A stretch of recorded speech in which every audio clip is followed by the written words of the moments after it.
So, looks like it's about time to get started.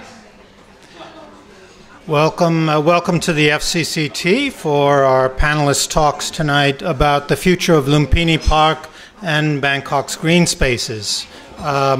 First, maybe a few notes about some of our upcoming events. Tomorrow night, there's a Halloween version of the club's new weekly tango party.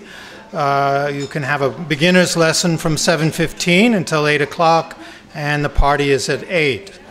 On Friday, there's a panel talk on ASEAN's plan for a haze-free region from 5 to 8. That's free, again from Greenpeace. On Monday, we have a documentary film about the Israeli poet Amos Oz. Next Wednesday, November 6th, a panel on economic uncertainty in Thailand and Southeast Asia. And lastly, maybe I can recommend the club's craft beer list. I mention it because there are not many of these menus around, and you might have to ask for it, but it's actually a very good list. Some unusual beers that are hard to find, and that was selected by our own tasting panel. So tonight's talk on parks and green space is part of a series of talks on Thailand's urban futures. And this began a few weeks ago with a discussion of the future of Bangkok's Chinatown, which is having major pressures from redevelopment. It's an area that's rich in heritage, but it's rather poor in terms of legal protections for heritage. Now, part of the rationale for this series is really to cater to the interests of the members and guests, many of whom might not be Thai nationals, but most of whom do live in Bangkok and who, in a kind of general sense, are citizens of the city and sometimes very involved with what's happening here. And another rationale has to do with what's been happening in Thailand lately. You could say that arguably at the national level, at the top level of politics and government, there's been a bit of stasis during the last 5 years, and perhaps going back further. But on the other hand, at the grassroots level, in civic society and at government in the middle level and in smaller public initiatives, in things happening among the professions, the arts, entrepreneurship, maybe academia, and especially in Bangkok and some other cities and towns, quite a bit has been happening. One person who's expressed this quite well is the architect Wangrit Bunak. He's one of the leaders in the whole growing sort of collective effort to make Bangkok more livable and more creative. And he said that in fact Bangkok is actually already a rather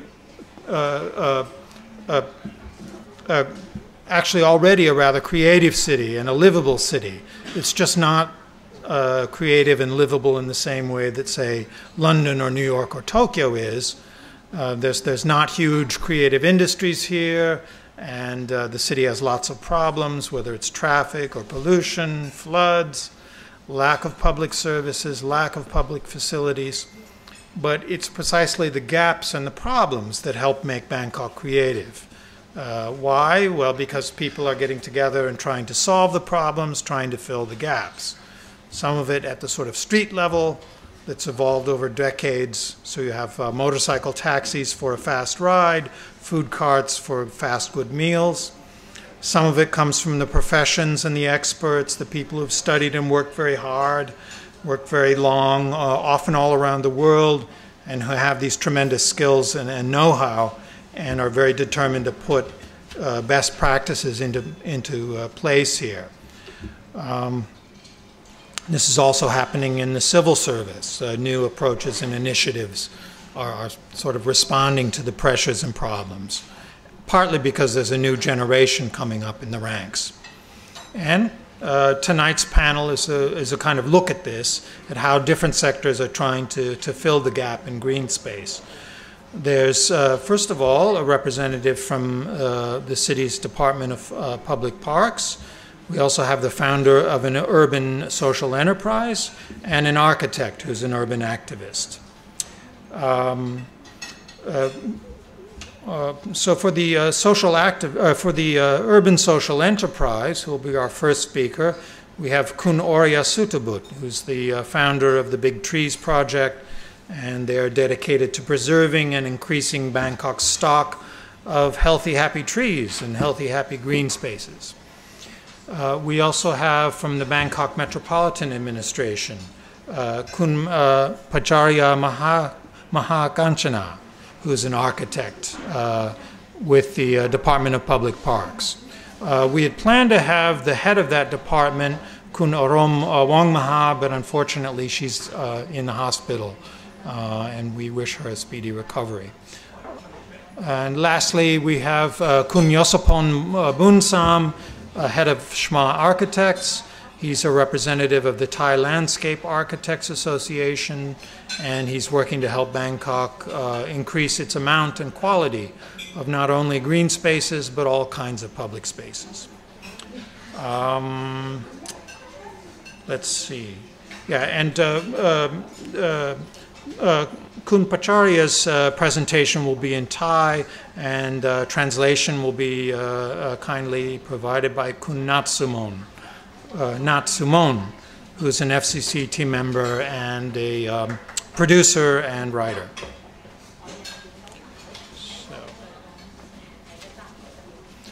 And after the talks, we'll have a brief question and answer session, time for about 3 or 4 questions.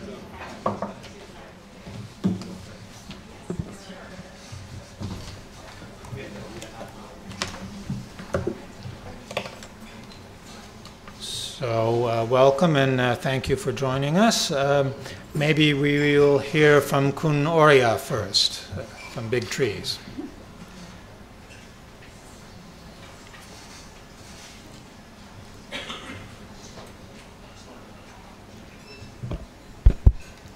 Hello, you can all hear me?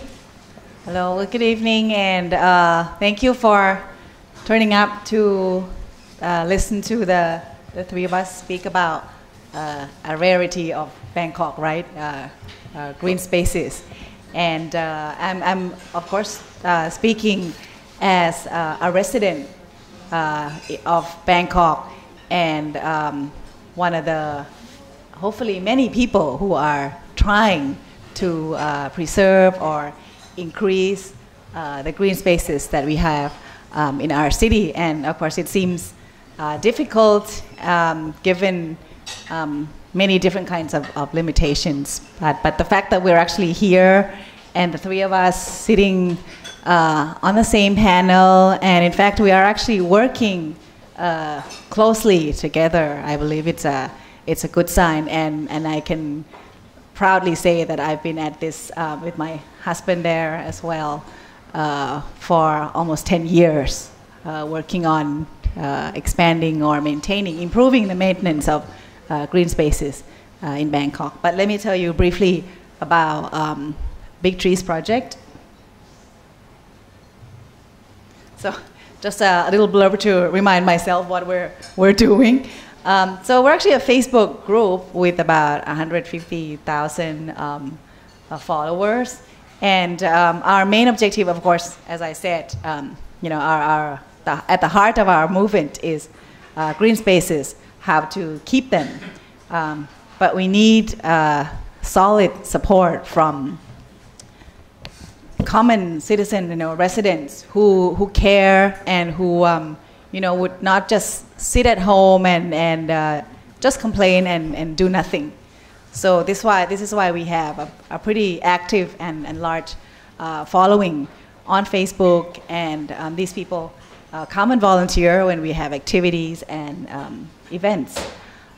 And I would like to say that one thing that we've been able to do pretty successfully is to connect organizations from different sectors, the private sector, the civic sector, and of course working with government organizations, especially the BMA.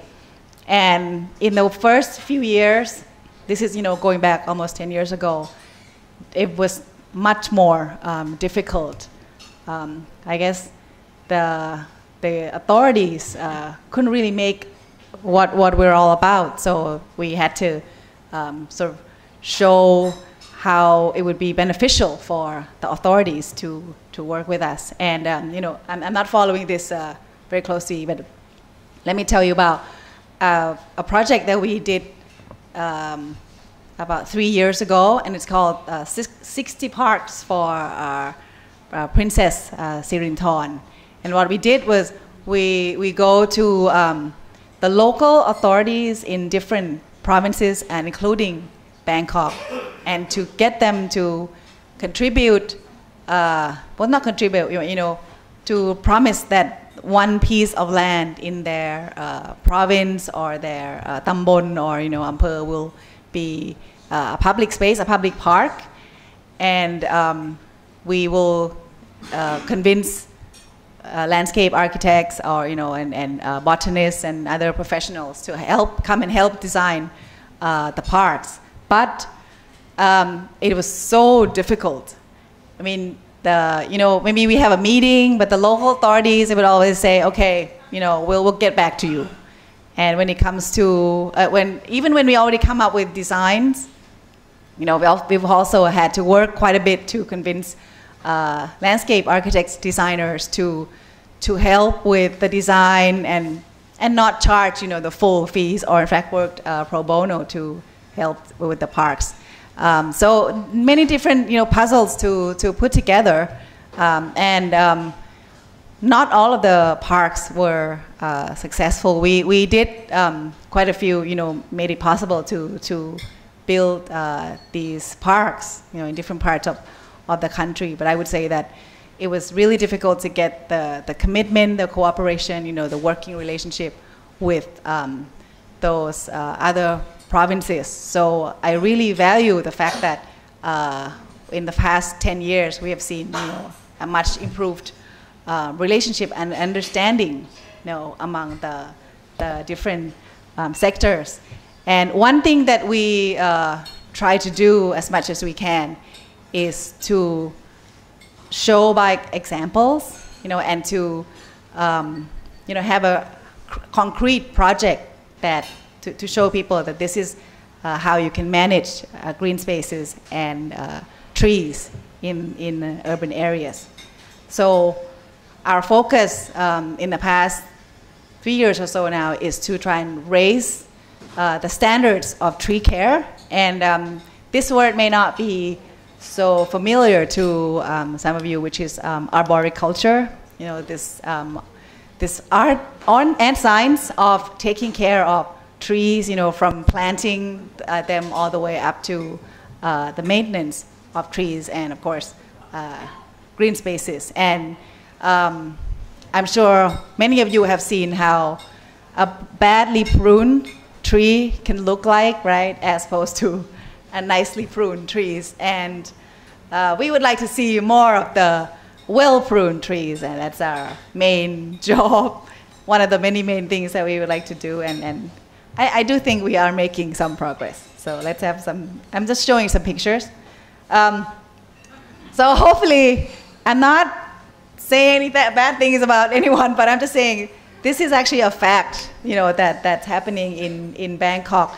And it's not one particular authority that does it, but it seems different people still have the wrong idea of how to take care of trees. But I would say that when you see utility lines, I think they are there, but they're below the canopy level.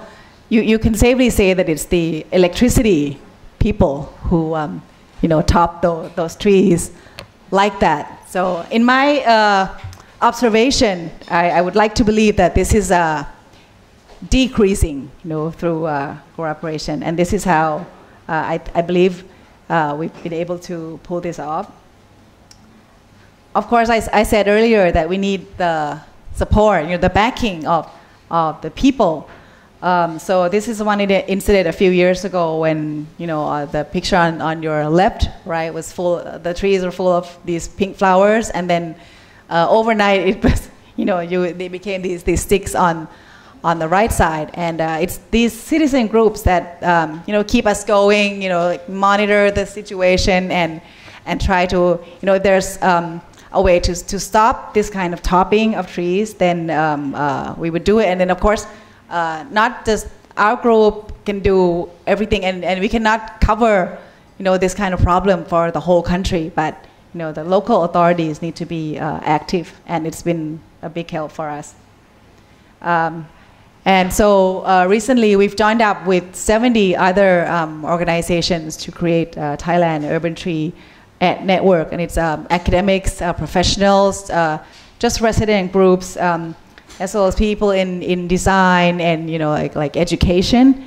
And these organizations, we got together and say, we all like trees. We know why they are needed in the city. So even if it's not directly their profession, this is a network that will make our noises louder and reaching out to more people and organizations.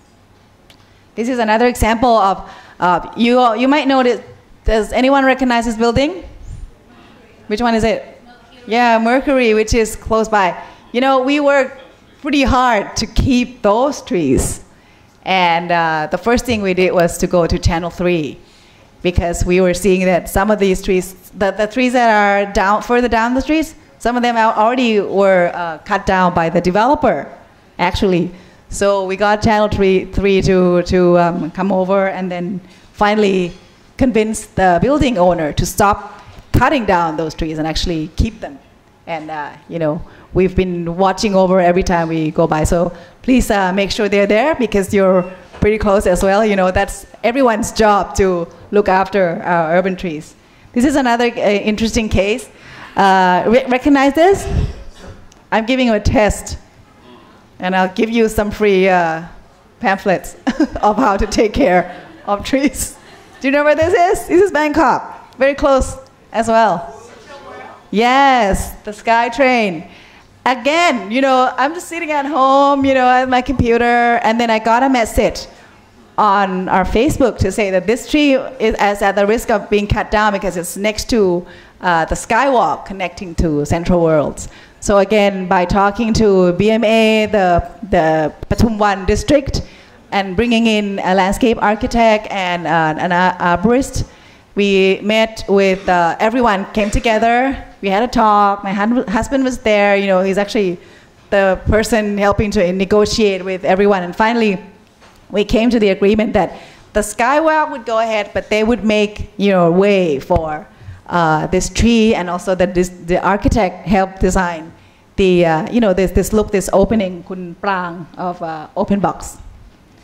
And so so on top of that, we really go our way to train people on how to take care of trees.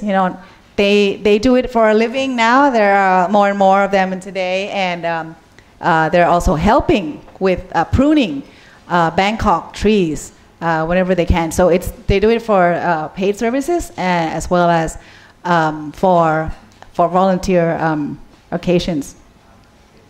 This is another park that I think you should also visit, because the other parks may be a little bit, not always close to the BTS, but this is right next to the BTS. And these guys, we actually trained them in cooperation with BMA so that they know how to climb trees safely with equipment, and to make sure that the trees that they take care of are beautifully tended. And I want to show that this is, I think, the result of nearly 10 years of us working with BMA. Also, do you know what this is? Just to keep you awake. Oh, of course. Yeah, I forgot that. Yeah, the National Museum. But you can, I forgot my own caption. But you can, don't they look beautiful, these trees? This is totally BMA pruning, and nobody was monitoring them at all. So I think when the staff feel like they're being given attention in terms of the training and the guidance, and then we give them a big hand, on Facebook. So I think this is becoming, you will see more and more of these, especially when there are no electrical lines. And this is Wat Makut, right next to the canal. Again, you'll see that they take off the lower branches and then keeping the canopy above to keep the shade.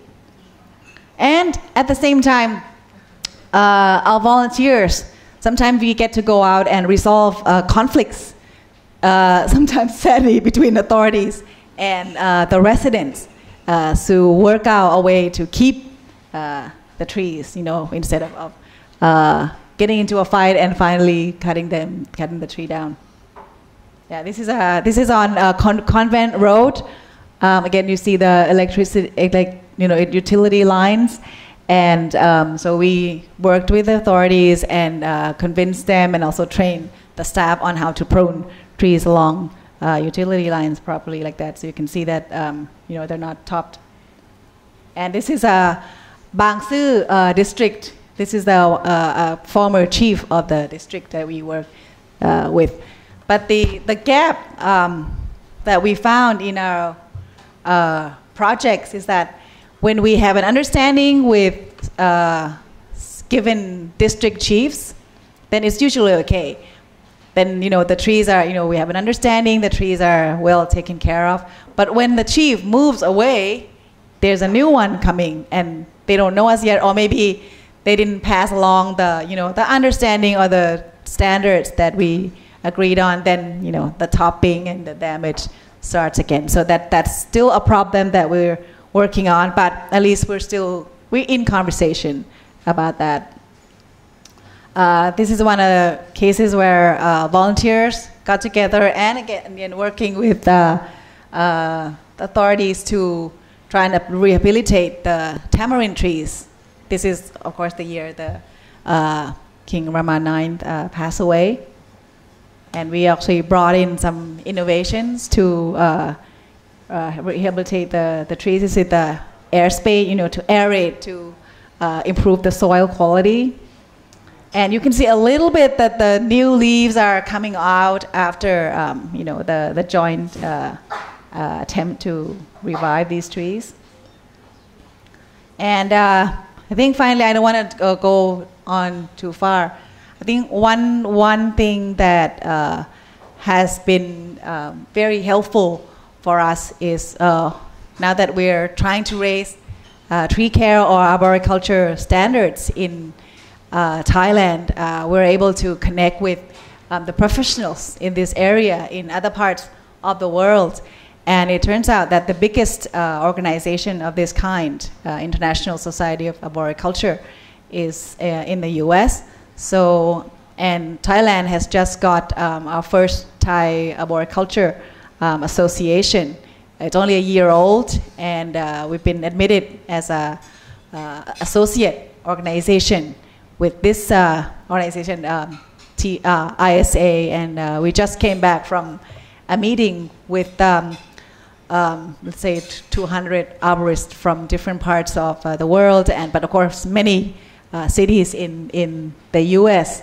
I probably could say that it's because of the international exposure and the fact that we brought some of the professionals, the experts, to Thailand as well to train tree care professionals as well as BMA staff on how to climb, to protect themselves, and to prune trees. And I think it's had given this industry a big boost. And I think it's very important that when we talk about green spaces, whether existing ones or creating new ones, we need to talk about the maintenance standards. We need to talk about the understanding of the trees, how different species grow, and how they respond to different kinds of maintenance or care methods. And that for Beat Trees project, it's our main goal, and we hope to push this much further, but of course with very big help from people in Bangkok and BMA and landscape architects. I mean, at the end of the day, we may not agree on everything.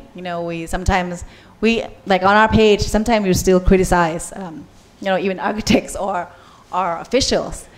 But there's no other way except for working together, and in fact, just saying directly to one another, what needs to be done, and we may not agree with everything, right, 100%, but at least we're talking. We're not sitting in different rooms and shutting our ears and eyes.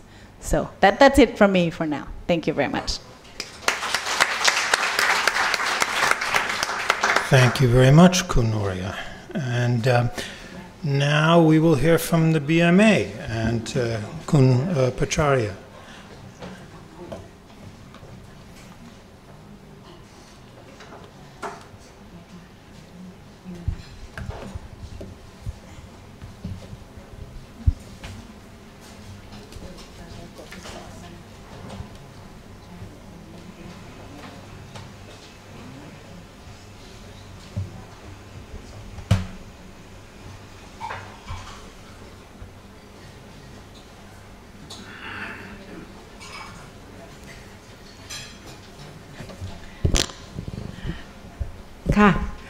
Good evening everybody. วันนี้นะคะจะเป็นผู้แทนจากกทมนะคะมาเล่าให้ฟังเรื่องการปรับปรุงสวนลุมพินีที่กำลังจะเกิดขึ้นในปีหน้านี้นะคะค่ะ So her name is Pacharia and she will be the representative from the BMA from Bangkok Administration, and she will talk about the improvement, the plan to improve the Lumpini Park in the next year that will happen. ค่ะสวนลุมพินีนะคะเป็นสวนสาธารณะขนาดใหญ่มีพื้นที่ประมาณ360ไร่นะคะแล้วก็ยังนับเป็นสวนสาธารณะแห่งแรกของกทมด้วย So Lumpini Park is considered to be a large park in Bangkok, and is also considered to be the first park in Bangkok as well. แล้วก็ซึ่งการที่สวนเปิดให้บริการมาเป็นระยะเวลาต่อเนื่องที่ยาวนานเนี่ยนะคะปีนี้ก็เป็นปีที่95แล้วนะคะก็ย่อมทำให้องค์ประกอบต่างๆของสวนเนี่ยไม่ว่าจะเป็นระบบสาธารณูปโภคต่างๆระบบระบายน้ำระบบไฟฟ้าเนี่ยมีความทางเท้าถนนทางวิ่งรวมถึงอาคารสถานที่ต่างๆเนี่ยเกิดความชำรุดทรุดโทรมไปตามกาลเวลาค่ะ So this year actually marked the 95th years of the park. So it's been a long running and the well used by the people, right? So of course with 90 years of being there, a lot of some damages happen on pedestrian, on the drainage, in toilet, and a lot of places. ตลอดเวลาที่ผ่านมาก็มีการปรับปรุงอยู่เป็นระยะนะคะแต่ว่ายังไม่เคยมีการปรับปรุงครั้งใหญ่รวมเป็นคราวเดียวกัน So in the past, they had some development and improvement of fixing of the problems, but it's been here and there and never really a big major improvement plan right now. ค่ะเนื่องจากสวนลุมเนี่ยต้องปรับปรุงครั้งยิ่งใหญ่นะคะทีนี้ก็เป็นงานที่มีรายละเอียดมากนะคะแล้วก็ต้องใช้ระยะเวลายาวนานเพราะฉะนั้นเนี่ยในการปรับปรุงเนี่ยก็จะต้องแบ่งออกเป็นเฟสเป็นระยะเพื่อไม่ให้กระทบกับการให้บริการของประชาชนค่ะ because the improvement plan will be very big and it will take a long time. So for us to do it, we have to divide into phasing, the phase, so that it doesn't affect the people who come and use the park. โดยการปรับปรุงที่กำลังจะเกิดขึ้นในปีหน้านี้นะคะก็จะเป็นงานในเฟสแรกซึ่งจะใช้ระยะเวลาดำเนินการประมาณ1ปีงานที่จะปรับปรุงก็เป็นงานปรับปรุงระบบสาธารณูปโภคต่างๆทั้งระบบที่เป็นใต้ดินได้แก่ระบบระบายน้ำใต้ดินนะคะที่มีปัญหาก็คือยังไม่บางส่วนเนี่ยไม่ได้บรรจบเป็นระบบเดียวกันต่างคนต่างมีระบบของตัวเองเพราะฉะนั้นเนี่ยก็จะเกิดการที่ไปการสโลปอะไรอย่างเงี้ยนะคะของสโลปของการระบายน้ำเนี่ยไม่เป็นไปในทิศทางเดียวกันทำให้เกิดน้ำท่วมขัง So the next, the first phase will happen next year, and it will take a year, and it will be, I think in English you call it the facelift of Lumpini Park, right? In the news you see that. So the first phase is about infrastructure, and most of the infrastructure that will happen next year will be on the underground water, the drainage system, because the drainage didn't connect to each other on the beginning. So right now, like when it rains or when the flood coming, like it doesn't go into the same direction of how to relieve the water from the park. รวมถึงทางเท้านะคะที่มีหลายรูปแบบไม่เป็นเอกลักษณ์เดียวกันเนื่องจากปรับปรุงกันคนละทีนะคะก็จะมีรูปแบบที่แตกต่างกันไปประมาณถึงเป็น10รูปแบบอะค่ะ And as you can see from the picture, the pavement because they do it different times, so the patterns never the same, and they have about 10 patterns right now, and they want to make it like unify the pattern. ค่ะแล้วก็ผิวถนนทางเดินวิ่งที่ทรุดโทรมนะคะก็อาจจะเกิดความไม่ปลอดภัยในการใช้งานเกิดอุบัติเหตุกับผู้ใช้บริการสวนได้แล้วก็ต้องปรับปรุงตรงนี้ค่ะ as well as the surface of the road and the running track maybe it's now like not very safe for the runners and for people who use it, so they want to also improve on that as well. ค่ะทั้งนี้เนี่ยการปรับปรุงในครั้งนี้นะคะจะไม่ได้เป็นการปิดให้บริการแต่ว่าจะงดจัดอีเวนต์ขนาดใหญ่แค่นั้นนะคะยังเปิดให้บริการตามปกติแต่ว่าอาจจะเกิดความไม่สะดวกบ้างเช่นอาจจะต้องมีการปิดพื้นที่เป็นส่วนๆเพื่อทำการปรับปรุงนะคะกิจกรรมใหญ่ๆก็1 ปีตามนี้ Okay, so the park will open the whole time in this 1 year, but they will close down the major event that will happen in the park so that they can run the whole improvement plan, as well as it may cause inconvenience for the park goers because some part they might have to close down this here and there a little bit to work on the problems. ค่ะซึ่งภายหลังจากการที่ปรับปรุงในเฟสแรกแล้วระหว่างที่ปรับปรุงเฟสแรกเนี่ยเราก็จะวางแผนเพื่อปรับปรุงในเฟส2และ3ต่อไปนะคะซึ่งการปรับปรุงในเรื่องของภูมิทัศน์หรือภูมิสถาปัตยกรรมต่างๆเนี่ยก็น่าจะได้มีการให้ประชาชนมีส่วนร่วมด้วยเพื่อที่จะให้รู้สึกว่าสวนลุมเนี่ยเป็นของทุกคนแล้วก็สวนลุมเนี่ยเป็นสวนสาธารณะที่มีประชาชนมาใช้เยอะอะค่ะ so during the first phase they also work on the second and the third phase on improving the landscaping and everything.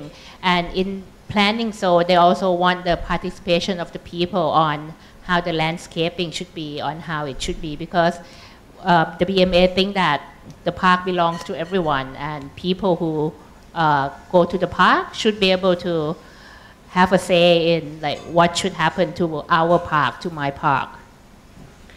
แล้วก็อันนี้ก็จบเรื่องของสวนลุมนะคะก็ต่อไปก็จะให้เป็นถามตอบหรือยังให้บรรยายต่อไปเลยใช่ไหมคะยังไม่ต้องถามต่อค่ะก็ต่อไปก็เป็นเรื่องของสวนสาธารณะที่กำลังจะก่อสร้างขึ้นภายในปีหน้านี้นะคะอยู่ในระหว่างก่อสร้างอะค่ะก็จะมี2สวนก็คือได้แก่สวนที่เห็นนี่ก็คือสวนสาธารณะบริเวณต่างระดับถนนร่มเกล้าตัดกับเจ้าคุณทหารนะคะพื้นที่ประมาณ18 ไร่ก็อยู่ระหว่างดำเนินการก่อสร้างคาดว่าจะแล้วเสร็จภายในปี 2020 ค่ะลาดกระบังค่ะลาดกระบัง Okay, so the Lumpini besides the Lumpini Park, they also plan to build 2 more parks this year in Bangkok. กลับไปหน่อยได้ไหมคะ The first 2 parks, the first one on the top picture, that's the park that happened around in Lat Krabang area, and 18 ไร่ค่ะ and it's 18 rai. I don't know how to convert it back to hectare, but it's a big pocket of land that they plan to build the park. ค่ะซึ่งที่ดินผืนนี้เนี่ยเกิดจากการตัดถนนเส้นใหม่ขึ้นแล้วก็จะเกิดเป็นพื้นที่ระหว่างแรมกับรถนะคะซึ่งเป็นพื้นที่ว่างก็จะทำให้เป็นสวนสาธารณะแล้วก็ปลูกต้นไม้เพื่อช่วยลดฝุ่นละอองแล้วก็มลพิษด้วยค่ะ So this land can be the park because it's the new road that going through and the ramp going up, so they have this space of the green left, so they want to build up more trees so that the trees can help also absorbing the pollution as well. ค่ะก็อันนี้ก็จะเป็นภาพสวนสาธารณะที่จะเกิดขึ้นนะคะ So that's the perspective of the future park that's going to happen next year. เราจะเน้นการปลูกต้นไม้ใหญ่นะคะเป็นหลักเลยเพื่อช่วยลดฝุ่นละอองแล้วก็ให้ความร่มรื่นค่ะ So this park they plan to build a lot of big trees, so it help absorbing or help with the PM 2.5 and also the pollution.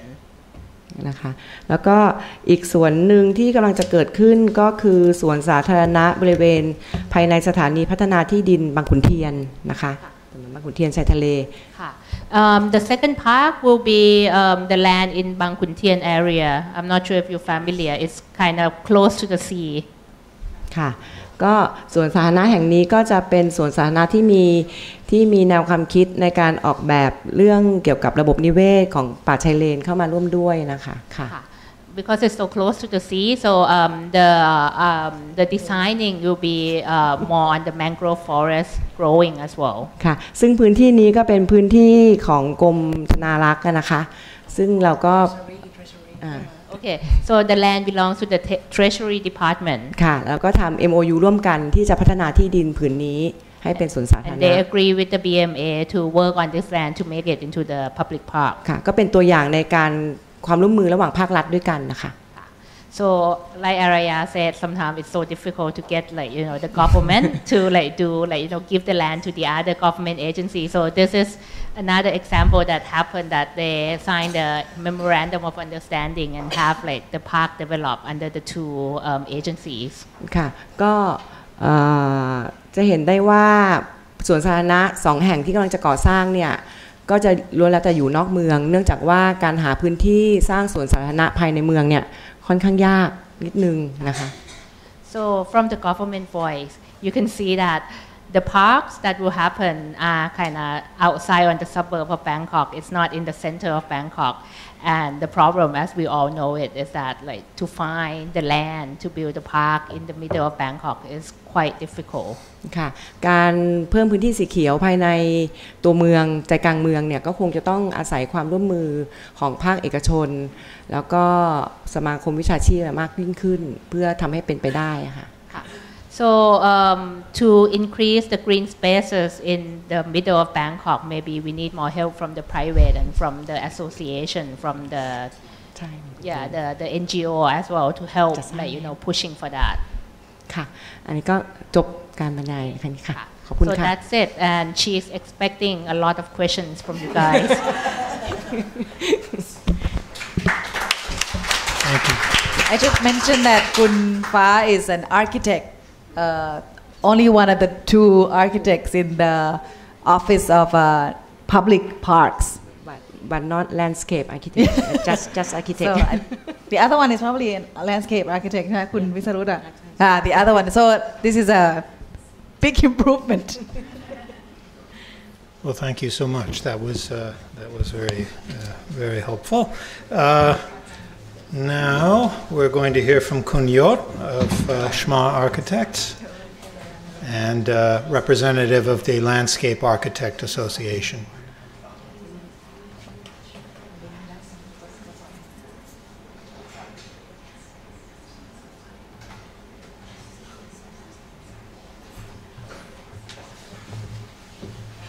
Good evening. My name is Yosapon. I'm the landscape architect. You might wondering what is this word is meaning, but it's not the right grammar, I guess. But this is more like a campaign or a project that we would like to. Sometimes when I present this, and someone asks me, "Are you doing like a parking business, like providing the parking lot in the city?" I'm said I'm not. I'm doing like to create park. We don't really need to rely to the government alone, but everyone can play the part in creating this park too. So I think I'm talking not only from the professional point of view, I'm talking from the Bangkokian point of view. I born here and I'm living in this city for I think 40 years, and I don't see many big improvements so far. I mean, we have quite a big challenge, but what we do is more like a little cosmetic thing to it's not meet with the big challenge that we have. So I think, and we can't only, I think I'm from the complaining point of view as well. I'm complaining on Facebook, and I'm running some kind of activities to join with Kun Araya sometime to protest and doing this kind of campaign. And I'm said probably it's time that we need to collaborate and make it really happen, because I think this is more a lot of opportunities, not only the constraint. And I think this is my beautiful Bangkok that we are living in. So basically, when we talk about the green, I'm not so sure why you are so interested in green area. From my perspective, it's relating to our well-being, relating to our health. Because as you can see that we're facing a lot of pollution problems, PM 2.5, we're lacking of space to exercise and doing physical activities. And most of the people living in Bangkok or in this kind of metropolis is sick with this like a blood pressure, high blood pressure, and heart disease. So I think it's relating back to the greenery. We really don't have much of the greenery in the city. And this is more like a statistic fact that our team come up with this analysis. So if you can notice this figure, the BMA always said that right now we have like around 6 square meter per person, comparing to the World Health Organization standard around 9 square meter per person. Seems not bad, right? It's quite close. But if you look at it very closely, because we are working very closely with BMA, some of the greenery that BMA counting in this figure is not public access. It's like sometimes like middle in the road, or sometimes it belong to the private area. So it's not totally public. It's not totally accessible by the public, which is not in the by the standard by the World Health Organization or even by the UN. So I think if you counting this, extract some of that out and putting the real number of the population living in Bangkok, probably the figure might down to around 3 square meter per person. So by half, right? And nowadays the people in other city or in the standard, the world standard, don't talk about this figure anymore, because the more greenery that we have is not guarantee that we're going to have the better living in the city. So now they're focusing on the accessible. So I think this is a new figure that every city tries to achieve. That it means that every 5 minutes or every 400 meters, you need to be able to access to the park or to the public space, because it's guaranteed that you can do the exercise, do all kinds of the activities. Every weekend I have to, I like to go to the park to so Lot Phai or Benjagiti Park. But what I did is I have to take a car or taxi. Why don't I can run from my house and then go to the nearby community park? We don't have that. So I think this is a figure and the challenge that the city need to achieve in the near future. It's not only about the quantity, it's about the quality. I mean, if you go to the park, some of the park don't have much of the activities. You don't know what to do except jogging and then go home. And then most of the time they don't have much of the attractive activities like in other cities that have. I think part of the problem is that I think Kun Pachiriya just accept that they don't have the landscape architect in their department. So this is quite strange, right? Because this is a huge city, but how come you don't use a landscape architect to design it? Partially it's about the design, lacking of the profession to assist the DBMA. Partially the way they design the park. I think normally in the conventional way, you will design the park by your own without having the public hearing or public consultation. I think this is the big gap that I think we need to fill in to make sure that all the activities in the park will be able to answer or respond to the real need of the people, to guarantee that people will use it all the time. But of course, I think those are the complaints. But again, we see a lot of opportunities at the same time. If you look at this figure, actually we have abundant area in the city, not only in the periphery area, but in the city center as well. This number is come from the study run by the government. It's including the space underneath the expressway, belong to Treasury, belong to the different departments, to the railway authorities, to the port authorities, to the military even. So those vacant or abandoned or vacant land need to really take into the account of how we can utilize that to benefit to the people, to the well-being of the city. But we will never be able to do that at the moment. And the second opportunity is about the land tax. It's going to be implemented next year. That means, in Thailand we have a lot of billionaires who own the land but don't know what to do with it. So this land tax try to close that gap by you need to pay more tax if you don't do anything with the land. So I think this is another opportunity if the government or the BMA can engage those private-owned the private sector to donate those land to be the park or to create more public space. And of course, this figure, a lot of corporate, they need to provide this CSR budget anyway. I think 10,000 million baht, I think is minimum figure that all the corporate put together to utilize it. And what they did is, the problem is that they normally go to the countryside or to the mountain to plant more trees. Of course, it's good. But I think it is time that we can create projects that can put all this budget, allocate certain of this budget to invest back to the city. I think this is the time that we can draw that budget. And of course, it's another opportunity to get everyone involved and make sure that creating the park is about creating our own city as well. If you look around, our neighbor, the Singapore has always been one of the city that we are look up to, and of course they have the blueprint into 2030, I guess, and they're no longer targeting about the greenery on land, but they're targeting to create more greenery on the roof, on the building. I think I can't remember how much they want to create, but of course they want to make sure that every 10 minutes you will access to be able to access to the public space. And Tokyo as well, they're looking into how they can preserve the old the historic trees. And Copenhagen, I think they already achieved that to make sure that all the citizens can access to the public space within 5 or 15 minutes, right?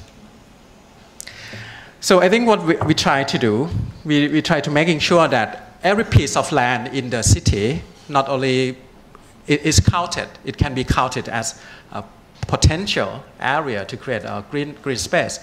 It can be underneath the expressway, on top of the roof of the buildings, in the footpath along the canal or river, or even in the private-owned public space. It can be done.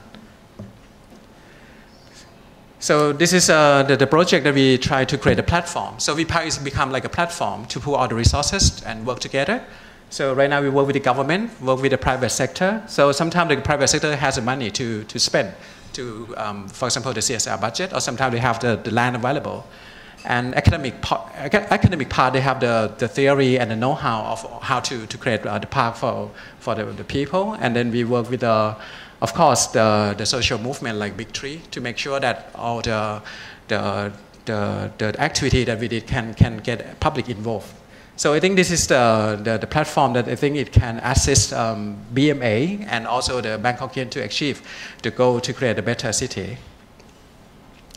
And I think one of the tools that we need is about the data. I think 2 weeks ago we tried to figure out of how we can come to where we can find the vacant land in the city. It's very difficult because at the moment the data is belong to different departments and no one will be able to put it in the same format. I think we just talked to the GISDA who look into the satellite image to analyze where we can find a vacant land, and then we need to talk to the different departments to come up with the proper data to be able to identify the possible location that we can increase the greenery. But of course the data doesn't have to come from the satellite alone. I think right now we try to create a platform where the citizen can be part of the data to inform the data by using the application or the website to pin the location that can be possible for the green area as well. And right now, after I think 5 months that we're starting this project together with the BMA, we come out with a 6 pilot project that we think it has potential to create more green space. One of that is a pocket space around Kuala Lumpur area. And then this is in front of the Kiet Nakin Bank and Asok Road. And we're also talking to Ratchaprasong district to find the location where we can add more trees in the shopping area. And of course, this is a very, has a high potential, which is the area underneath the expressway. And then another area which has a lot of potential is the bicycle bridge that linking between Lumpini Park to the FCCT Park. The length is about 1.5 kilometers. If we can turn this into the park, it will be like a highlight in New York. It become our own version, of course. And we're starting to talk with Kasetsart University because I think, so you can notice that we don't limit our imagination of in creating the green area. It can be the office area, it can be the university area, or even the temple area. I think this is the time that we can really look into the possibilities. And when we started the project, BMA told us that there's one of generous ladies who donate this land to BMA, which is very precious land because it's in the city center in Bangkok. I think the land cost is around 200 million baht, I guess.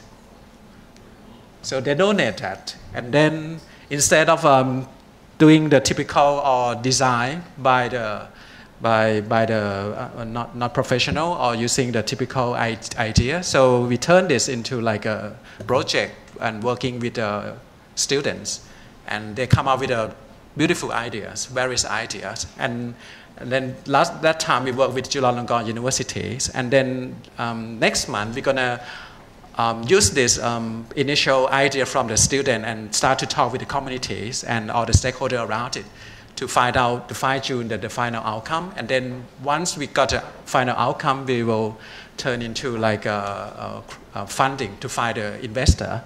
So the main investor, of course, is from BMA. They will provide certain budget.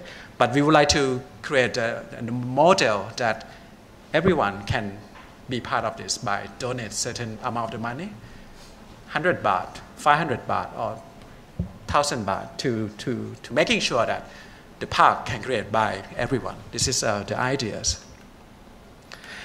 And then not only the pocket parks that we working with the BMA at the moment, we are looking into the possibilities to create the green link in the city center. Because if you look into this abandoned and unutilized area, you see a lot of linear space. The space underneath the expressway, along the railway, the footpath, the space along the canal. If we link them to work as one, green connectivities, it will create a nice pedestrian area, nice bicycle lane that link all the scattered park to work as one entity, and then it will reconnect all the district or neighborhood to become like one neighborhood. So at this time, probably we can run from your house and to another park, from one park to another park. So it will start from Jatuchak Park over there and run along the space underneath the expressway, connecting to the Jaran Krung district, and then turn into the Sathorn Road, and then connecting to this 2 park, which is Lumpini and Benjakiti Park.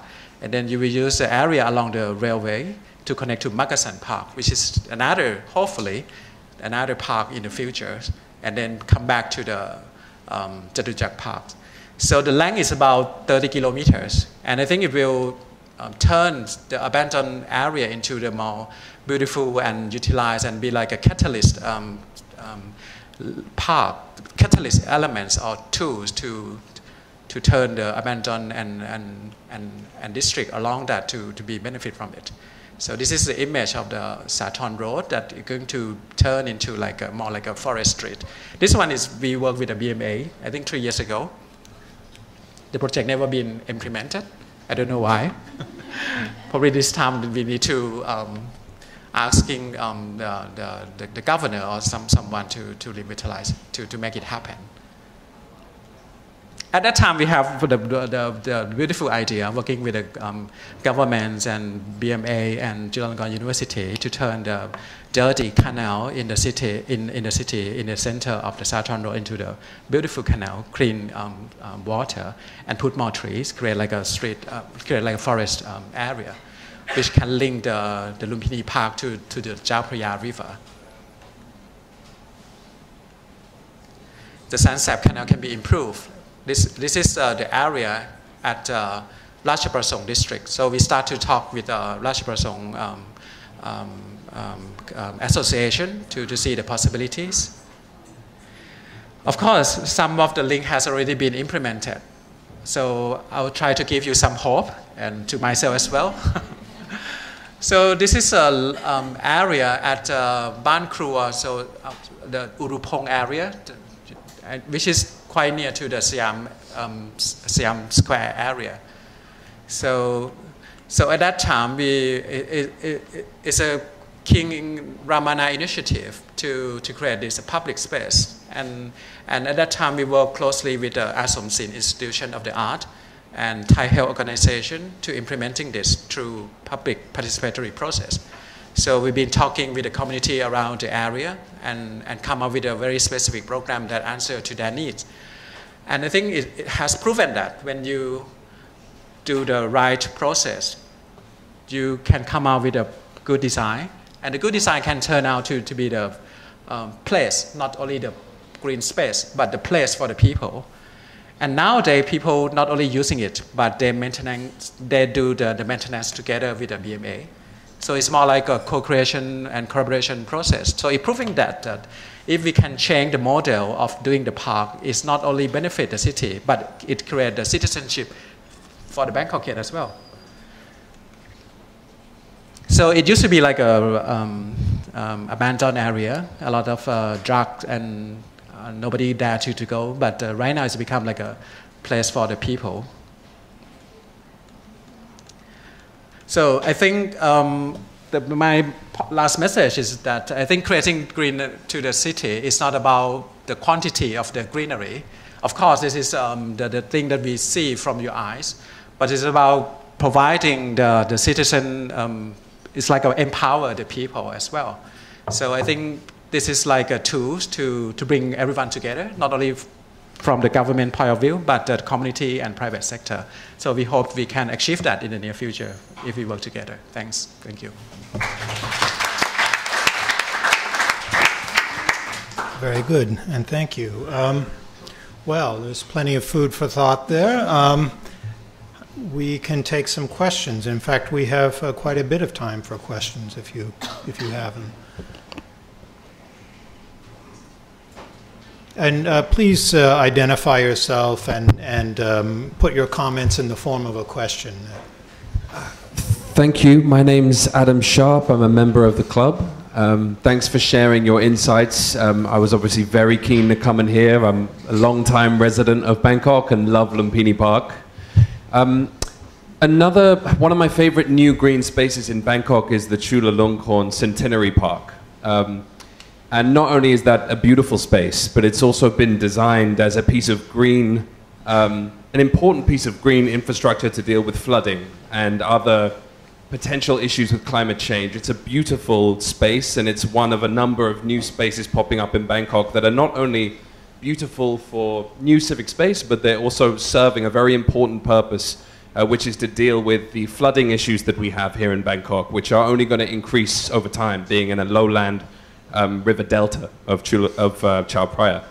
So I was wondering if in the design of Lumpini Park, the renovations you're doing, whether you have considered creating some elements of this infrastructure to protect from flooding. I don't think you went into too much detail in the design, but if not, maybe you can share more of what Lumpini Park will be like, what it will look like, what it will feel like once the work is done. Thank you very much. Thank you. ก็เรื่องจากสวนลุมพินีเนี่ยนะคะเป็นสวนสาธารณะเก่าแก่ที่ก่อสร้างมานานแล้วเพราะฉะนั้นเนี่ยแนวความคิดในการก่อสร้างสวนสมัยนั้นเนี่ยยังไม่ได้คำนึงถึงเรื่องการรองรับความเปลี่ยนแปลงด้านสภาพภูมิอากาศหรือว่าการที่จะเป็น resilient city อะไรเท่าไหร่นักอะไรอย่างเงี้ยนะคะซึ่งต่างจากสวนสาธารณะในยุคสมัยนี้ซึ่งแนวความคิดเรื่องนี้ก็กำลังเป็นที่อยู่ในเขาเรียกว่าอะไรอยู่ในความสนใจหรือควรจะเป็นเทรนด์ไปทางด้านนั้นนะคะแต่ว่าอย่างไรก็ตามเนี่ยสวนลุมพินีก็ในการปรับปรุงเนี่ยอย่างน้อยเนี่ยในตัวสวนเองเนี่ยก็จะไม่เขาเรียกว่าไม่ทำให้เกิดผลกระทบกับบริเวณโดยรอบที่จะไปหมายถึงว่าไปแบบว่าไประบายน้ำออกแล้วทำให้รอบข้างเดือดร้อนอะไรอย่างเงี้ยค่ะ Okay, so because Lumpini Park has been there for 95 years, so when they built the park, when we built the park, we didn't think so much about how to turn Bangkok into a resilient city or to be able to work with the flood or draining the flood water out. What we are trying to do now is that we try to make sure that our improvement plans, our work would not barricade the waterway when it rains or to help with the flood, because and this is just for me adding it as well, because I did the story on Sinking Bangkok, the news package on that, and I know the BMA, not the park department, but the BMA, they have the monitoring system and they try to do I think something called pipe jacking and the tunnel to work on the flood as well. Can I add on this? I think that the idea of using the park as a detention area is not something new. It's been the city policy for the past 10 years. So I think all the park in Bangkok has already been identified as a water detention area or gambling to mitigate the flood problem in the city center. Because what I can guarantee is that because we work with the BMA for a few park design, and that's all been the guideline to making sure that the park will be allocated for that substantial amount of the rainwater. But I think that the beauty of the Chulalongkorn park is that we don't have that piece of land in the city, right in the city center. So I think we should give the big credit to Chulalongkorn University. And the thing is, it should encourage the big development, which has a lot in the city center, like One Bangkok, Makasan, or anything that to do with the city center should encourage more to provide this certain piece of land to help the city to mitigate the flood. Because you can't really find the big piece of land in the city center. But I think the government needs to do more in to create an incentive policy to making sure that all the big development that can benefit from the city will give something back. So that guideline needs to be implemented. I think the pressure not only to be to the BMA, but to go back to the private sector and find a win-win situations. Next question. Hi, my name is Henriette Jansen and I'm a member. I want to thank all three speakers because you really gave me a lot of hope that Bangkok is going to be looking much nicer in the near future. And I really hope that will be realized. I'm looking out on the tobacco monopoly where I live. And the tobacco monopoly since a long time was supposed to turn into a park. After the first part, the Benjakiti Park, was done, it took them more than 10 years to do a second bit, the Benjakiti Forest Park, very little known, which is extremely ugly. It's just built on the grid of the original buildings from the tobacco monopoly. And the trees really look miserable. I look right out on them, and I really hope that the tree people will start looking after these trees. But I just heard this week that the tobacco monopoly stopped producing, and rumors are that the third phase, the rest of the monopoly, will be soon also turned into a park. Do you have any idea about this plan, when it will happen, how long it will take, who will be involved? I mean, I think it's a huge opportunity to do it well this time, with the community involvement, as you say, like the public consultations and meeting the users' needs. I mean, that's really needed. It's a huge piece of land, and I would like to hear if you know about it and what the plans are, and if all three of you could be involved to do it right for the third phase of that plan. Thank you. Very good. That's a popular question. That's came up when we first talked about doing this panel. Okay, I should answer this question because actually I've been really actively involved in this project, not the ugly one, of course, because I think 3 years ago we've been engaged by the Treasury Department together with Thammasat University to run the study of the master plan of how we can turn this tobacco factory, which is about 300 dry, which is a huge piece of land in the city center, to become like a urban forest. So I think the vision is there already. They want to turn this into the urban forest, which is a nice idea. And the thing is, after we did a study for 2 years, I think the plan has been suspended or put on hold. I don't know why. And suddenly, someone get involved, the one who been complaining about the design, get involved and did that quickly. Sadly, because I think that the budget has already been spent, but it's not well spent and nobody used it.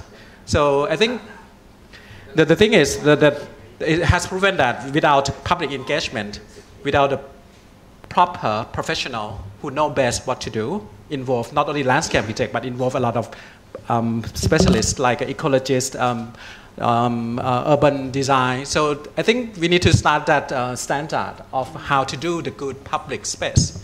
We don't have the proper standard at the moment. So the bad news is that the main project is put on hold, and I heard that they were going to do some kind of the design competition. I'm not so sure. Hopefully. And then at this time, I think what we can do as a citizen, we need to watch it very closely and voice our voice to the Treasury Department that we want to be involved. And we want to making sure that this time you won't put it on hold. And then I think Big Tree will monitor it very closely. And then we will support you to do that. Big Trees was lucky enough to see the design of the new tobacco monopoly park, which Yot had a lot to do with. You know, it just looked so beautiful.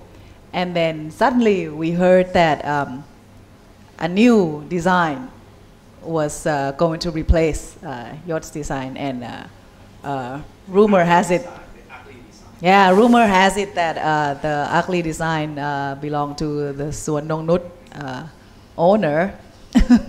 I have to say this, I'm so sorry. And that's why you see the rows of ugly trees and no, re-landscaping of the roads and the, most of the existing structures stay there. They just add some trees, right, in these lines. So,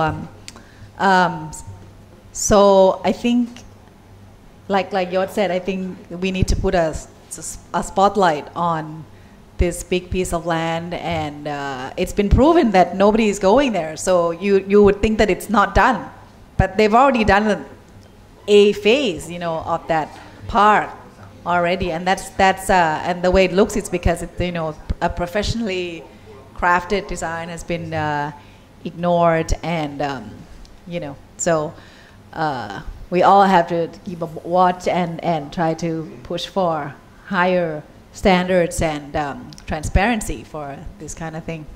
Yeah, very important site.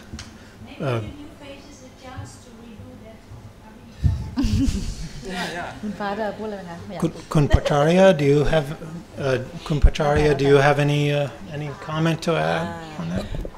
ก็ในฐานะของกรุงเทพมหานครที่จะต้องเป็นผู้รับผิดชอบดูแลสวนสาธารณะนะคะก็มีหลายโครงการที่ก่อสร้างโดยหน่วยงานอื่นแล้วก็มอบให้กรุงเทพมหานครดูแลต่อแล้วก็จะพบว่าสวนสาธารณะที่ออกแบบโดยภูมิสถาปนิกมืออาชีพนั้นไม่ค่อยประสบปัญหาในการดูแลต่อไปเนื่องจากมีการคิดหรือดีไซน์มาด้วยหลักการออกแบบที่ถูกต้องนะคะไม่ว่าจะเป็นการสัญจรภายในการใช้งานต่างๆมันก็จะเป็นการง่ายกับคนที่ดูแลต่อไปด้วยค่ะ So on behalf of the Department of Parks from the BMA that have to be handed over the parks from other people when they finish the parks and they hand over for the BMA, the Department of Parks to take care of afterwards. I have to say that most of the parks that designed by the landscape architect have very little problems in terms of maintenance, in terms of making sure how the traffic of the people inside. So that's her comment on that. Yeah, we also heard from park users that they haven't been able to find the entrance to this so-called new park because there's been no design on the landscape, right? I mean, going from a factory to a public park, you need to design the access, right, and how it accommodate park users for recreational, not tobacco producing purposes. Yeah, so yeah, we can all help turn up the heat on this park if you would like. Thank you. More questions? Thank you for wonderful presentation, updating us about what's going on, and I would like to give special thanks to We Park and Big Tree for your, admirable work pushing this. And I don't know if other countries we need a lot of organization or NGO to push so much because that's what the country needs to do for the citizen. So my question today is a little bit might put Kun Fa on the hot seat a little bit, but just on the big picture that since we have been saying that we should put some heat on this and that, and whatever private sector has been doing has been executed very well. But why, so far in the past many years, it would be great to, if you can shed some light on what would be your main bottlenecks or something that hold you back from really executing, and what has changed, what's new, what's different this time. Otherwise, we'll be having this kind of meeting again and again, and there's no change. So I'm just wondering if there has been any real change. Is it a top-down policy now? Is the priority a focus now, or it's the same? We need to push. Everyone else has to push, or there's a real big change. Thank you.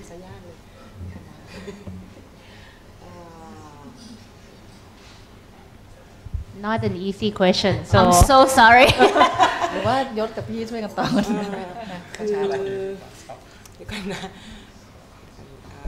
She's trying to make sure that she won't get into trouble with this answer because she's representing เรื่อง BMA. พื้นที่สีเขียวเนี่ยนะคะทุกผู้บริหารทุกยุคที่ผ่านมาให้ความสนใจเป็นอันดับแรกๆนะคะเป็นนโยบายที่สำคัญนโยบายหนึ่งทีเดียวแหละนอกจากเรื่องการจราจรเรื่องนู้นเรื่องนี้อะไรเนี่ยค่ะเรื่องพื้นที่สีเขียวเนื่องจากว่ามันจะเป็นสิ่งที่ทำให้เมืองเนี่ยน่าอยู่แล้วก็ทำให้ทุกอย่างเนี่ยมันสภาพแวดล้อมมันดีอะไรก็ดีไปหมดนะคะแต่ว่าด้วยความที่การเพิ่มพื้นที่สีเขียวเนี่ยมันต้องอาศัยความร่วมมือจากหลายภาคส่วนจริงๆอะค่ะมันก็ทำให้เป็นเรื่องที่บางทีคิดแล้วเนี่ยมันก็จะไปติดตรงนั้นตรงนี้หรือว่า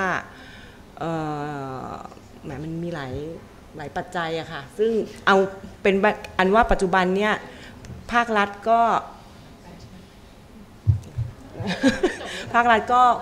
ก็เห็นความสำคัญนะคะแล้วก็พยายามที่จะดึงเอาภาคเอกชนมาร่วมช่วยกันสร้างอาจจะเป็นเพราะยุคสมัยที่เปลี่ยนไปด้วยมั้งหรือสภาพสังคมการเมืองที่เปลี่ยนไปที่ประชาชนเริ่มมีความคิดเห็นแสดงความคิดเห็นมากขึ้นมันก็ช่วยทำให้การผลักดันนโยบายต่างๆเนี่ยเป็นไปที่ไม่ใช่ท็อปดาวน์ลงมาค่ะเราพยายามที่ให้ประชาชนส่งเสียงแม้กระทั่งมีการเราไม่อยากจะเรียกว่าการร้องเรียนนะคะเรียกว่าข้อเสนอแนะดีกว่าจากประชาชนผู้ใช้สวนอะไรก็ตามเนี่ยเราพยายามนำมาปรับปรุงแก้ไขอยู่เสมอแล้วก็มองมันในเชิงบวกมากขึ้นนะคะคือร่วมมือกันทำงานมากขึ้น Okay, well, Yeah, I believe BMA has a lot of work to do in many areas. So well, you actually took the invitation from Aurea very well. Turn up the heat. You just turn up the heat for her right now. So her answer is that the green spaces have been the top issue for all executives from the past until now. Everyone thought about that because it's quite a big important thing to make Bangkok a livable city, to keep the environment good for the citizen in the city, right? But then when we wanted to do something, we always turn in, have some problem with this maybe the stakeholder here and there, and it's not easy because it requires a lot of collaborations from so many stakeholders. With now the time has changed, the era we have turned into the new era where people have more voices and we have discovered our voices, and also with people are more conscious and more concerned about the green, about environment. So hopefully, we can do better in the future. Even now, with the, suggestion of the park goers or from the public about how we should do it with the park, we take into our consideration to work on it. Also, my 2 cents. One thing is also I think is maybe Thailand or the way we do things, and we don't keep budget for maintenance. So there are lots of trees that appear for 2 years and then disappear after because you cannot maintain it. So stuff like that. And also if we can start with something that you are more in control, like the space, sky, I don't know, under the skywalk, any bus stop, stuff like that. And maybe all the creative ideas from We Park. Maybe we can do like Netherlands, trees on the buses, on the skywalk, all kinds of, I think you should recruit her for your organization. Well, I think if I may add on the bottlenecks or problems, keeping Bangkok to become greener. I think you're exactly right on the maintenance budget, and also the budget or efforts to bring in or create more professionals within the BMA. But at the same time, having said that, we've worked with BMA for a long time. Finally, next year we heard that they will have a proper training budget to create more arborists to work in Bangkok, and the full-time staff within BMA will be properly trained and as arborists. So I think you will see, maybe not so fast, but slowly seeing more trees being better pruned. Before this, they would say, why would you need to train people for 6 days and to really do practical training where you can just show them slides? A few years ago, they wouldn't understand, but now there is a BMA budget allocated for that. So that's a time of change, but at the same time, what we've had to do is to go out to other sources, to help us with the training funding to make it happen, and then we actually provide training to the BMA without using their budget. So instead of waiting for the money to become available, we look for other sources and then go ahead and with the training, and then when BMA is ready, right, then they would follow up with their own budget later. So you just need to be really patient with the with the way things will happen slowly, and how things will slowly fall into place. That's when you would start to see changes. Yes, I guess that's in the nature of growing trees, right? So, exactly. Okay, my name is Dieter Niemann, honorary member. I was happy to hear that we are going to have 2 new parks on the western and eastern outskirts of Bangkok. And I'm even more happy to hear that eventually the tobacco monopoly is going to be a park. When I came to Bangkok 27 years ago, I was told by the housing agent driving me around that this tobacco monopoly is going to be soon a park. I don't believe it until I see it. But what I am concerned more is about Winter Kitty Park. As far as I know, Queen Circuit Center is being demolished. What is going to happen to the park now? And other places which are or used to be green places in Bangkok, like the race course or the Shuvit Park, what is going to happen to them? Any development from Bangkok BMA regarding those places? The race course and what other place? Shuvit Park. Which park? I'm sorry, we didn't catch that. Shuvit Park. Chewit Park, yes, the private park that Mr. Chewit put up.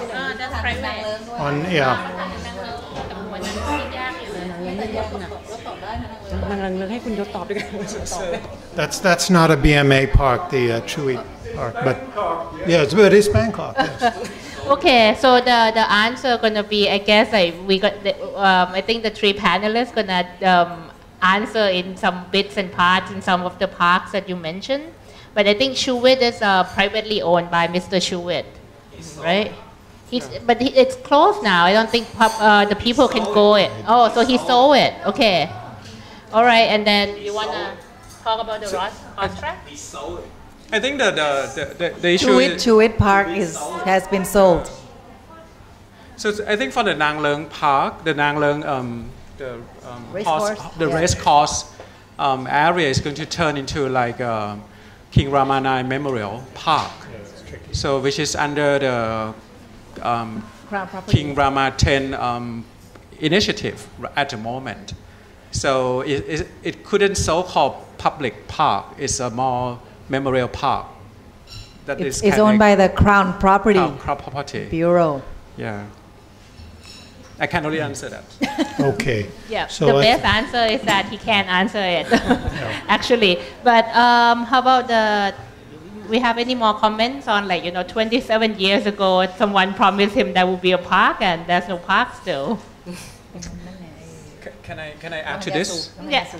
I think all this is come to this one big word is about the vision or the attitude of the government or the prime minister or something.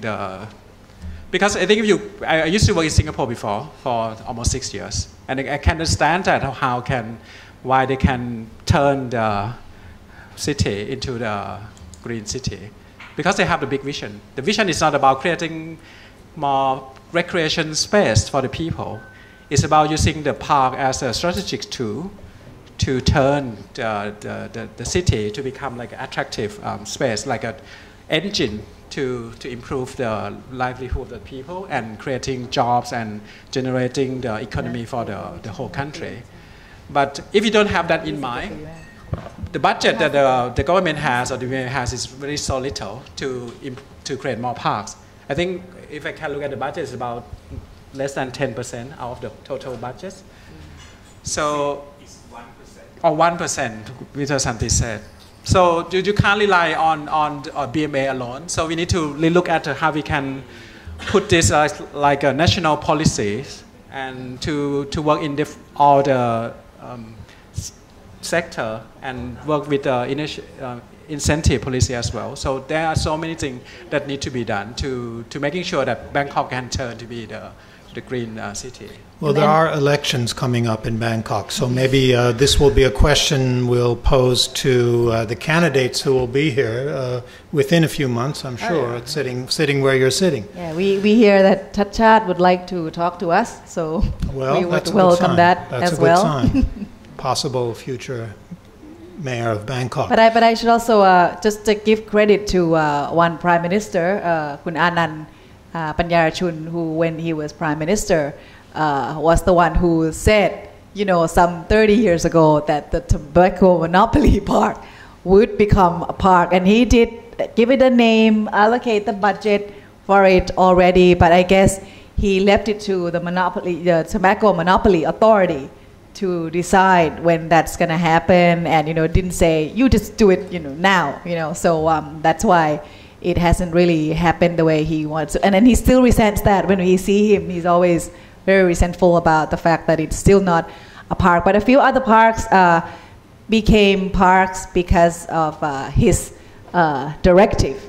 He turned Benja Siri and part of Suan Rot Phai Park, right, into what it is today. So yes, their leaders' vision is very important, and what Yot was talking about, the Singaporean vision is 50 years old, and they still hold on to that same strategy or vision for their country. So maybe this is something that will last, past the change of leaders. Maybe that would work better. Yeah. Okay, thank you. Well, maybe this will be our last question from Philip Cornwell Smith. Thank you. I'm a club member, freelance journalist. Now, there's many different types of park, and they're often associated with different kind of cultures. I come from a country, England, that is very famous for its naturalistic landscape of parks. Across in Europe, particularly France, they're very well known for formal parks of box hedges and gravel paths and things like that. And so I'm interested to see what the style of intrinsically Bangkok parks are like. I mean, I've noticed that there's an awful lot of concrete in Bangkok parks. Lumpini Park is an English-style park, but most of the parks, when they're laid out, have an awful lot of sealed surface and a lot less grass, and they're a lot hotter.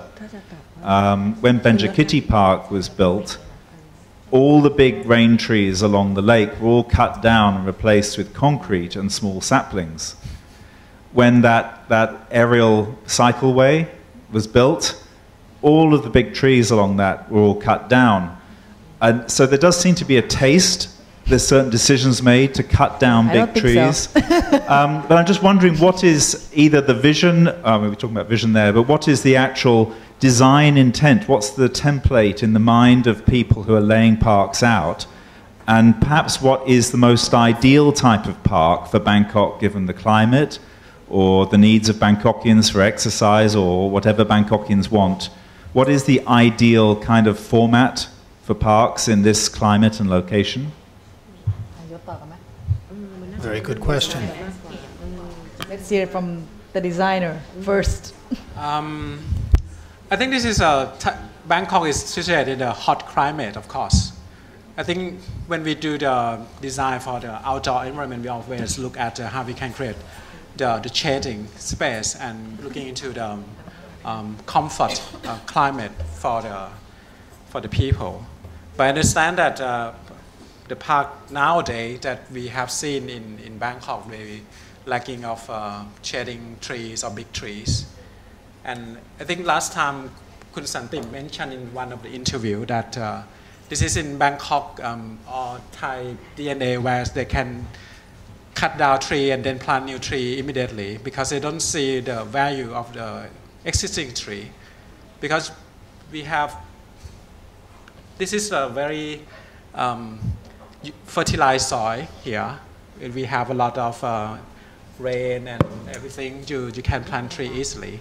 So I think this is in the government or authority mind as well. You just cut it and then you can plant it easily. So that's why you can't really find a big tree in the city center, because you give them more priority to the lane for the cars, the sky train, the footpath and then the utilities line, and then if you left certain space, you just put the tree. I think this is always in the mindset of the people. So I think this is one thing that we try to change their mindset. But I think nowadays people has a certain awareness because, like mentioned, Kun Araya already mentioned that people always looking to like a watch to put the authority in the spotlight to making sure that every time then they cut tree they have the proper procedure. So I think what we try. Related to the question, what type of feedback do the public give? What type of park do they want to have, as opposed to what they're given when a park is designed without consultation? They don't know what to do in the park, because what they can do is more like a typical design of the park. Yeah, this is. Yeah, what do park users want? Right? They want the very specific area, like for the elderly. They want certain activities for the elderly. They want certain activities for the children, and so different kind of the activity that relating to different group of wide range of, to making sure that everyone can use the park. This is they want to utilize the area as much as possible, and they don't want it to be like too many trees or that block and create crimes. I think the safety issue is one of their concerns. So I think probably it's one of the reasons why in certain areas they don't have much of the shrub or trees in that particular area. And this is more concern from the user perspective.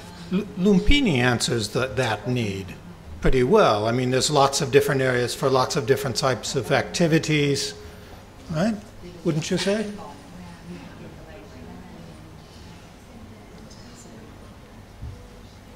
Yeah, I think in Lumpini there has a lot of area, but I think what is lacking of is a new type of the activities or the equipment that can serve the current need of the people. Maybe this is a good question for Kun Pacharya, yes. ปัญหาอย่างหนึ่งที่พบในสวนลุมนะคะก็คือว่าฟังก์ชันต่างๆหรือองค์ประกอบต่างๆของสวนเนี่ยมันไม่ได้ถูกวางแผนอะไม่มีมาสเตอร์แพลนนะคะคือจะทำตรงนี้จะเพิ่มตรงนั้นโดยที่ไม่ได้มีการวางแผนไว้ก่อนเพราะฉะนั้นเนี่ยการเกิดขึ้นมาหรือว่ามันก็จะไม่ได้มันก็จะไม่ได้มันคือเหมือนกับแบบคือเอาอย่างสวนรถไฟดีกว่าเนาะสมมุติว่ายกตัวอย่างสวนรถไฟอย่างเงี้ยค่ะซึ่งเป็นสนามกอล์ฟเดิมเป็นสวนว่างๆโล่งๆวันหนึ่งอยากจะสร้างสนามกีฬาก็จะสร้างตรงเนี้ยโดยที่ไม่ได้มีการวางแผนมาสเตอร์แพลนไว้ก่อนหรือว่าวางไว้ก่อนแต่ไม่ได้ยึดตามนั้นอย่างเงี้ยมันเป็นเรื่องมันเป็นปัญหาจริงๆนะคะนี่ Kun Philip, you seem like you understand Thai. I think you might. But okay, so for the Lumpini Park, she said that we don't have the master plan. When we, sometimes like when we find the need that there's the need for something, we build this and we build that, but there's no master plan. To answer your question, there's no format, the certain format for that. And if I may add, like she said, the pavement has like 10 patterns, right? So when like they want to build something, they build on it. And she gave the example of the Rot Phai Park, that the Rot Phai Park used to be the golf course. And one day they said, okay, let's just turn this golf course into the park and let's just build a sport field. The sport field, the soccer field. So they just do it without saying, oh, we should be the design, there should be like the plan, the master plan to do it. Just build it here. เราก็จะเห็นการ Very Thai ฮะ เราจะเห็นการใช้งานที่ cross กันของ circulation ต่างๆอะไรอย่างเงี้ยนะคะเกิดขึ้นอย่างเป็นปกติแล้วก็จะมีปัญหาว่ามีการถกเถียงกัน2คอนเซปต์ว่าสวนสาธารณะไม่ควรมีกิจกรรม active หรอกไม่ให้มีเพราะว่ามันควรจะเป็นที่ passive พักผ่อนหย่อนใจมันจะรบกวนกันคือจริงๆแล้วมันอยู่ด้วยกันได้เพียงแต่คุณจัดโซนนิ่งแต่มันไม่มีการจัดโซนนิ่งก็จะ So for the park some people argue that there should be the place for relaxation for resting there should not be active activities going on and some people say no it should be like that and actually she said it could coexist but it just is all about zoning in the park but the problem is that do we have the zoning in our parks in Bangkok right now? But Lumpini Park has an interesting case though. If you talk about like Thai culture, or I don't know if it's Thai, but it's you know, sort of a way that people use parks. If you, I don't know how far back this is, probably less than 10 years ago, when you go to Lumpini Park in the morning, there will be these groups of pretty old people singing, you know, with their pretty loud stereos. And in some places, you know, all the singing would just, you know, like fight with one another. And then, and of course, these, you know, grannies and, you know, their friends, they loved it, but not everybody else, right? Because all the singing was so loud. So they thought that it was a way of getting together. You know, they would sing, they would do the Chinese, right, Tai Chi and all that, and then they'll have breakfast together. But then, of course, you know, not everyone's happy with that. So in the end, I mean, eventually, the authorities decided to, right, regulate this activity. So there's some areas where they can still go, but they cannot turn up the stereo, you know, at the loudest, and then to keep this kind of activity down. So in a way, it's an exercise in democracy, right, where you can meet with your friends, have a good time, but not to encroach on other people's way of relaxing and getting together with friends. And on the another extreme, you would hear from Thais, even architects, who say that Thai people don't go to parks. Don't you know that? Thai people don't go on picnics. And I don't think it's true. I think it's because we have too few parks, and maybe some parks are probably too hot to go for a picnic, like the new tobacco monopoly park, right? So like Kun Yot was saying, we need to hear from the park users. We need to hear from you, right? How, and not we, but the people who decide on how the parks should be. They need to listen to the users more, and so it's not just our jobs, but everyone's job to you know, make our voices heard, and also to we are pushing for, you know, better standards. Like I said, once we have these green spaces, all the new ones, to make sure that they're well designed, well maintained, to last, and not to become, you know, to turn into something else completely overnight. Like there have been attempts to turn the few existing parks that we already have into something else completely. So we just need to be vigilant all the time. So vigilance. Anything to add? No. Well, I think that one last question. Yes.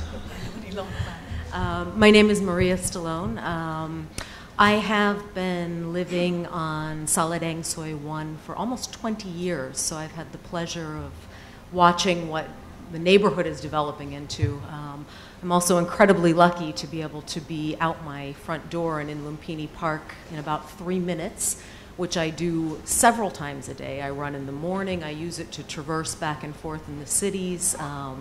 I would say I've long said that Lumpini Park is probably one of my favorite places on the earth, because I think it's just a magnificent representation and juxtaposition between urban space and skyscrapers and natural beauty, and to credit to everyone who contributes to it with thanks. I think it's also a wonderful representation of how beautiful parks can be in Bangkok. The question that I had is probably segued very nicely from what we were just talking about, but it's specifically dealing, I guess, with the zoning and how that is playing out within the parks itself. So one of the things I couldn't help but notice as I walked over here today, because I used the park to come right across, is that now most of it has been under construction and being constructed for about 2.5 weeks now, for an upcoming expo or a fair that's going to happen in there. So there's a good portion of the grass that's covered. There are makeshift buildings. The animals are scattering around. And I know what happens after that expo goes out is that there are large, dry, brown patches on the grass, and it doesn't look quite as nice. And quite frankly, I love the park to go there on my own and run and relate and be with other people. I'm happy with the people singing in the park, but I'm not necessarily interested in an expo and all that brings. So I can certainly understand it's probably for good value and why it would want to be held there. But it sounds like this is already a question that's been posed and under consideration, but just wondering if you can keep us posted how we might have a say as people who use the park to be able to keep those spaces, protect those spaces for park use rather than exposition use and festival use. The BMA has a hotline, right, for complaints. You could, right. And I've actually walked in and talked to the park director to, because the bathrooms are not very clean and, things. And she was very patient in listening and said that they would do better. So, your question is what could you do to let us have a say? And is it probably more so too as we talk about the renovation of Lumpini Park or the improvements done on it. I think improvements is also a very fluid concept depending on who's looking toward the improvements. Is this something that's under consideration as to how it's going to be used in the future and how we can protect that? It's actually the Red Cross Fair that's going to be happening. All those structures. It's not easy to tell the Red Cross Society what they can and cannot do ในฐานะที่เราเป็นคนปฏิบัติงานเราอยากให้ประชาชนช่วยกันส่งเสียงเราอยากให้ประชาชนช่วยกันส่งเสียงมากกว่าค่ะ Hotline เบอร์ 1555 Okay, so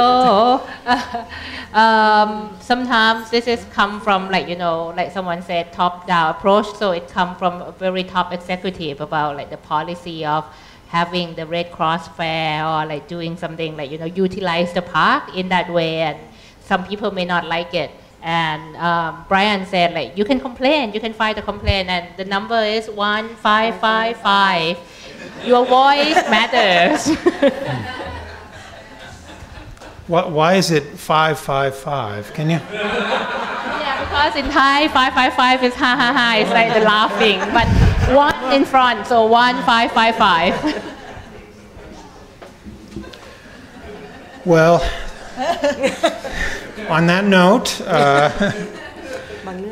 I'd like to thank all of our distinguished panelists and the audience, good questions, and Khun Nhat for the wonderful translation, and everyone for coming. So, we're open until.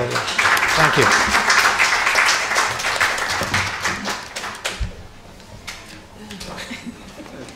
แต่ถ้าทำลุมพินีจริงคนสนใจเยอะมาก